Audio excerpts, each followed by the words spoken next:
Have you ever said one simple phrase and watched someone absolutely lose their mind? In 2026, psychological manipulation has evolved. Gaslighters aren't just lying to you anymore. They are actively weaponizing your own memory against you to maintain complete dominance. This knowledge is considered highly dangerous by toxic people, and it is absolutely essential for your survival today.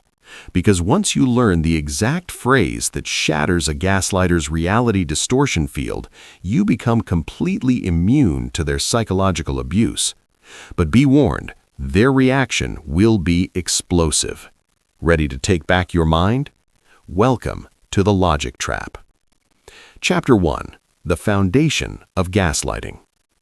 To understand why this phrase makes manipulative people so furious, we must look at the neuroscience of cognitive dissonance. Gaslighting isn't just making you doubt your reality, it is entirely erasing your reality and replacing it with theirs. Highly manipulative individuals possess an underdeveloped sense of internal stability.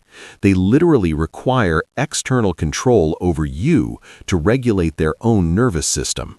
For example, imagine a coworker taking credit for your project. When confronted, they don't apologize. They say, "You've been so stressed lately, you're clearly misremembering the meeting."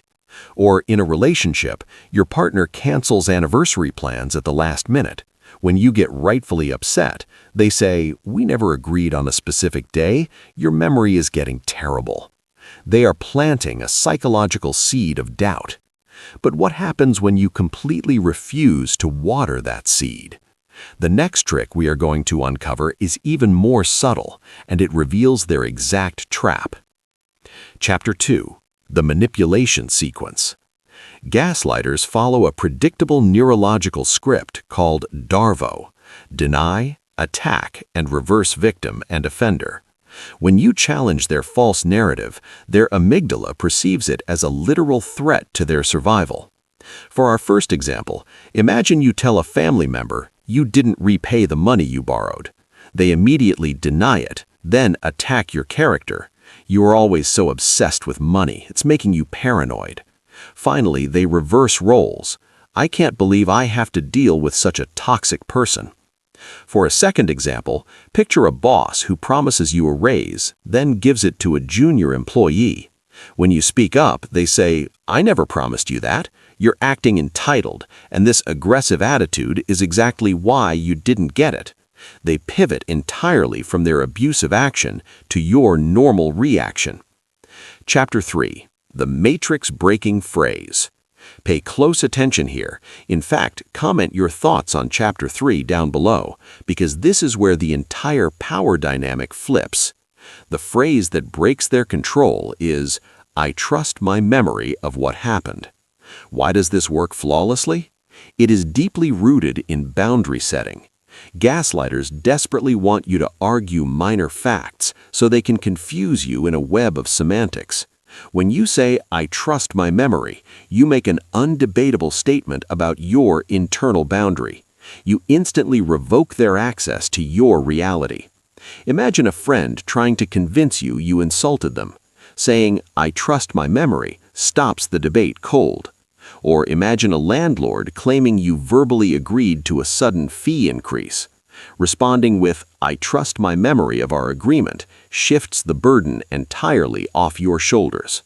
But hold on, because their reaction to this phrase is going to be intense. Chapter 4. The Narcissistic Injury. When you state that you trust your own mind, you have essentially short-circuited their primary mechanism for control. Because they rely on your compliance to prop up their fragile self-esteem, your solid boundary feels like an emotional attack. Let's examine two real-life examples of the fallout.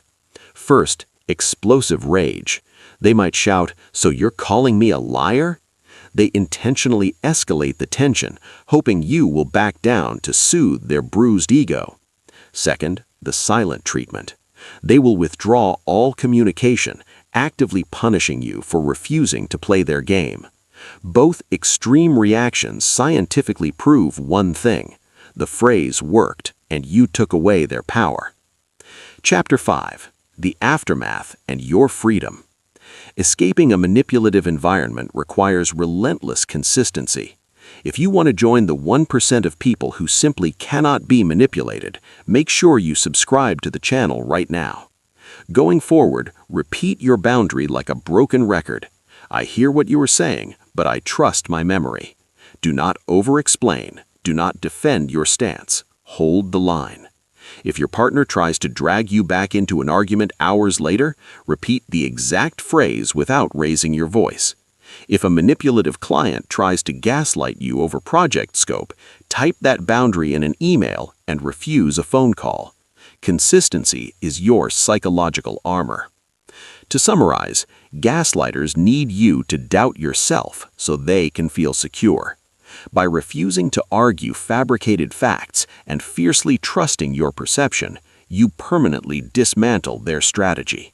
Stay sharp, trust yourself, and I'll see you in the next video where we expose the 3 innocent-sounding words a narcissist uses to pull you back in.